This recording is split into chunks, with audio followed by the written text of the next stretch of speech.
Thank you very much, and thanks to you, Lars, for having invited me to be a part of this distinguished panel.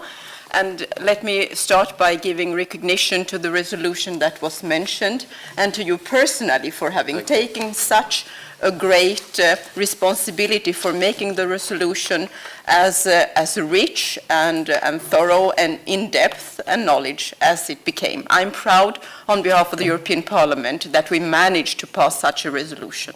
It was a really good one. Thank you also for having invited me here. I don't belong to the EPP group. I belong to the ALDE group, which is the Liberals and Democrats for Europe. I am here since 2009, and just to let you know, by profession, I am an ordained priest. I served in the Cathedral of Uppsala before going into politics. So that is my basis, and as soon as I'm home, I do my voluntary service for the Cathedral of Uppsala and for other parishes in Sweden, still today after 22 years since my ordination.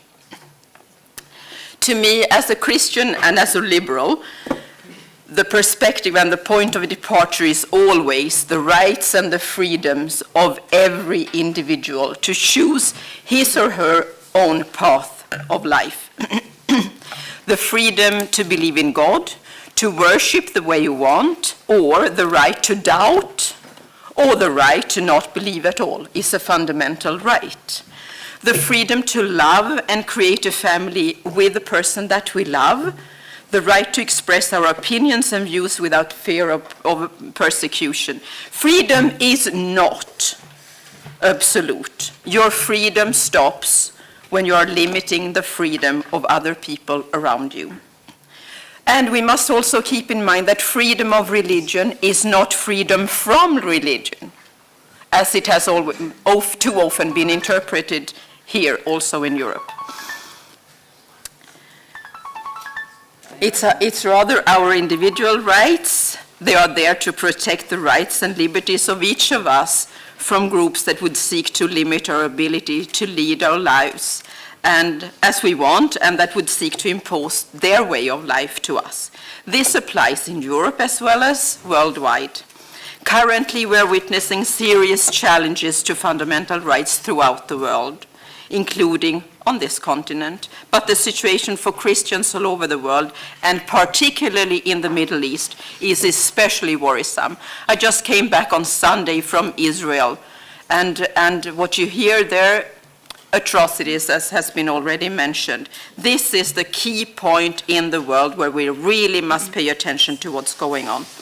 There is a lot of resistance to talk openly and frankly about violations of fundamental rights, to call crimes by their correct name, as you mentioned, Lars, and to name and shame the perpetrators. But to me, as a guiding star in life, and I quote, "It is the truth that will set us free."